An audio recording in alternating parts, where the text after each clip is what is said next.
Hi and welcome. Most of us are seeking to become the highest version of ourselves. What occurred to me recently is that version is actually an expression of our inner child. In this conversation, we'll explore the relationship between our highest version and our divine inner child. Let's get started. Carl Jung describes three phases or expressions of the inner child. The first expression is the wounded child. It is the child that has been emotionally or physically neglected.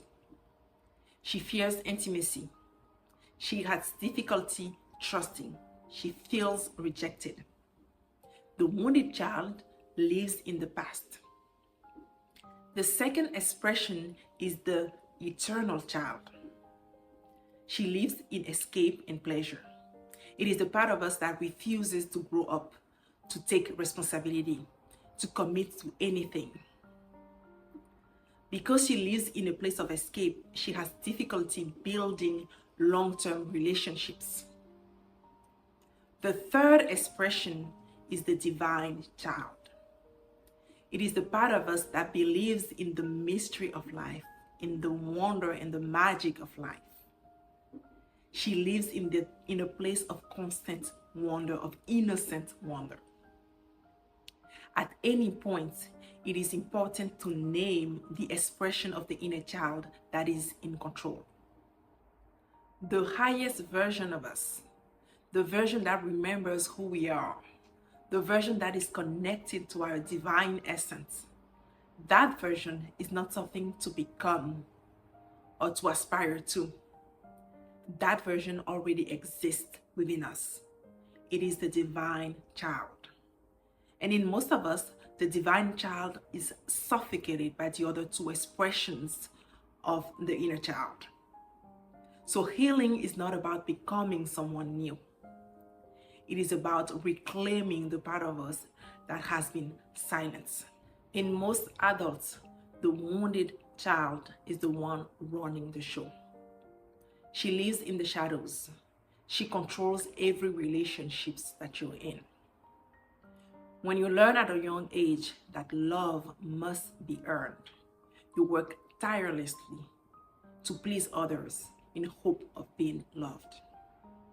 When you grow up in an environment that didn't feel safe, physically or emotionally, you develop a need to control everything and everyone.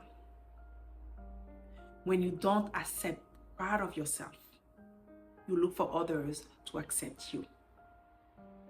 The wounded inner child is not asking to be fixed. She's not broken.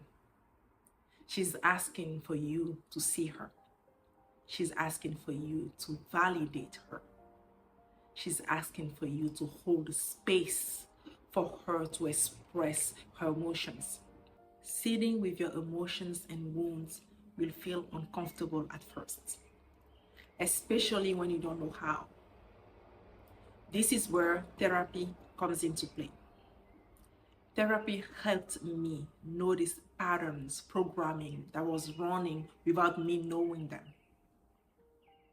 Therapy helped me challenge beliefs that I built, that I created growing up on how the world should be, on how I should be and act. Therapy helped me shine light on an identity that I built from trauma, an identity that dictates how I show up in the world. That identity was rooted in fear and scarcity. When you start uncovering part of yourself that you've been hiding for so long, it is important to meet them with compassion. Remember that you've made the best decision based on the level of awareness you had at that time. When you review your past mistakes, remember to put on the lenses of curiosity in order to see the lessons in them. Your inner child is always talking to you. When you meet her with love and compassion, you unlock something powerful. You've created a space where you can be the parent that she needs. You realize that you were never broken. You are always whole and fully worthy. When the wounded child feels seen and validated, she can stop acting out. She can now take a step back and allow for the divine child to come forward. When the divine child emerges, you live in a place of inner peace.